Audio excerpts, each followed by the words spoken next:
There's no shortage of fan theories when you've got a franchise like The Legend of Zelda on your hands. So today we're diving in yet again into our list of the most interesting, most intriguing, and most mind-blowing fan theories that we could dig up on the good old interwebs, with our list of the top 10 Zelda fan theories. Part 3.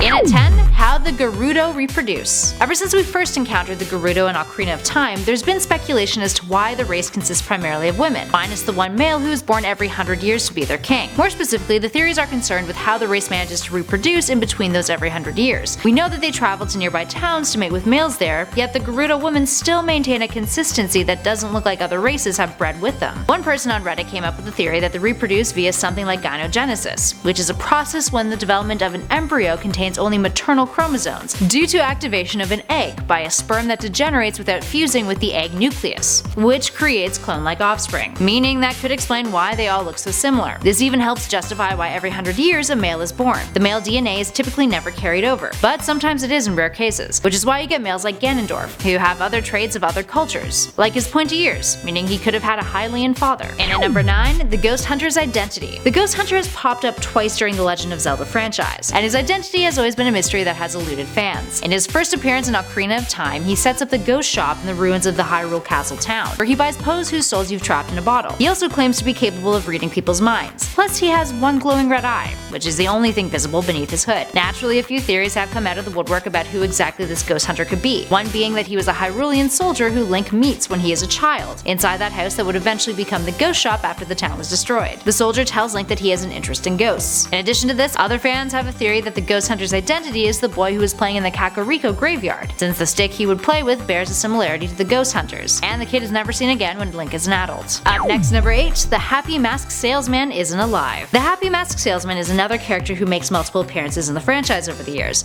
but his most prominent is in Majora's Mask, where he implies that he may be more than just a masked salesman. While there's a lot of theories about his background and identity, one of which argues that he might actually be Majora, one of the more interesting speculations is that perhaps he's a ghost. In Majora's Mask, he tells you that a very important mask was stolen from him, Majora's Mask itself, and upon finding you, he gives you a mission to retrieve it. He says that he went to great lengths to retrieve it in the first place, which he never gives you any details about. Maybe he died. After you defeat Majora and save Termina, you end up giving the now vacant mask to the Happy Mask Salesman, who then walks away and vanishes. Kinda like that unfinished business concept, when a ghost can finally move on once they've completed a task that's been bounding them to the world, their unfinished business. And at number 7, parallel timelines. In one of our previous lists, we discussed the theory that Breath of the Wild takes place during the hero defeated timeline. One of the hangups of that theory is that there are a few discrepancies, like places named after older characters, the Temple of Time's existence, and the Rito from Wind Waker. This has spawned a new theory, that there are multiple parallel dimensions with parallel timelines that all contain similar stories, battles of good versus evil, whose original events happened a long time ago, which seems like an interesting explanation, but feels a little bit like a long shot. And at number 6, King Rhoam's identity. In the early moments of Breath of the Wild, Link encounters an old man who turns out to be King Rhoam, the last king of Hyrule. While most figured this was just a nice throwback to the old man in the cave from the 1986 The Legend of Zelda game, others noted a different connection Rhoam potentially shared with another game, the sentient boat that guides Link in Wind Waker, King of Red Lions. We find out at the end of Wind Waker that the King of Red Lions wasn't actually sentient after all, but actually was being controlled by the King of Hyrule, Daphne's Nohansen Hyrule. The two kings do strike a physical similarity, but it seems a little bit unlikely. Up next at 5, the Shadow Temple. Moving into creepier territory for this number, let's talk a bit about the Shadow Temple that appears in Ocarina of Time as the 7th dungeon. It's perhaps the most sinister place in the entire game. There's a theory that believes that the initial intention of the temple was to absorb and concentrate all of the evil and negative feelings within Hyrule, in order to help purify it and prevent it from becoming a corrupt world. Because of all the negativity and malice it was ingesting, it became a torture chamber filled with nightmares. This theory is fueled primarily from the whisperings of the skull paintings within the temple. Up next, number 4, the Zora evolution. Wind Waker takes place in a world that is pretty much covered in water. While you may not pick up on it at first, once you realize that the Zoras are absent from the game, it does seem rather suspicious. This has led many to speculate that the Zora evolved into another race, the Rito. It's speculated that this evolution was due to Hyrule being flooded by the gods to protect the Triforce from Ganon, whose sea monsters then searched the oceans for it. These monsters would then kill most of the Zora, so they had to adapt, therefore slowly evolving into the Rito. This theory has actually been confirmed, but there isn't any details on how exactly the evolution happened, or what it has to do with our next point. And at 3, Zora and Rito coexisting. interesting. As most of you already know, Breath of the Wild happens after Wind Waker. Both the Rito and Zora races appear in that game, causing many to wonder how that happened. Most speculate that the Zora race did survive through Wind Waker, and that only a certain population evolved into Rito by some sort of divine or magical intervention. The Zora in Wind Waker were supposed to receive their wings from some sort of patron deity, as we see in a stone carving in Castletown in Twilight Princess. This has led to speculation that the Zora lived in two different geographical zones of Hyrule, one of which became the Rito and the other the Zora who continued to survive and thrive. Others have speculated that the Rito we see in Wind Waker are a different kind of breed than the ones we see in Breath of the Wild, with the latter having a different kind of origin, or being more so evolved from the version in Wind Waker. And at number 2, the sages are deceased. Jumping back to Ocarina of Time, let's take a look at the 7 sages who help Link navigate his quest to defeat Ganondorf. In the game, there are certain sages who help Link with certain temples. Once you progress through a temple, its sage ends up taking a spot in the Chamber of Sages, with their work being complete. This got some people wondering if the sages were killed in their respective temples, since all of the sages were imprisoned in there, and Link's involvement and completion of the temple acts as a way of finishing unfinished business yet again. The theory speculates that Darunia died fighting Volvagia, because he didn't have the Megaton hammer. Then Nabooru is last seen in the Spirit Temple, when she is freed from Twinrova's spell. Ruto swims off to free her people but is never seen again. Impa has been speculated to have been killed by Bongo Bongo, and Saria had rushed to the Forest Temple after it was attacked by evil monsters. She puts out a distress call to Link but is never seen alive again outside of the chamber. All of this has led to the theory that in order to become a sacred sage, your mortal soul needs to die, in order to have your soul then saved by Link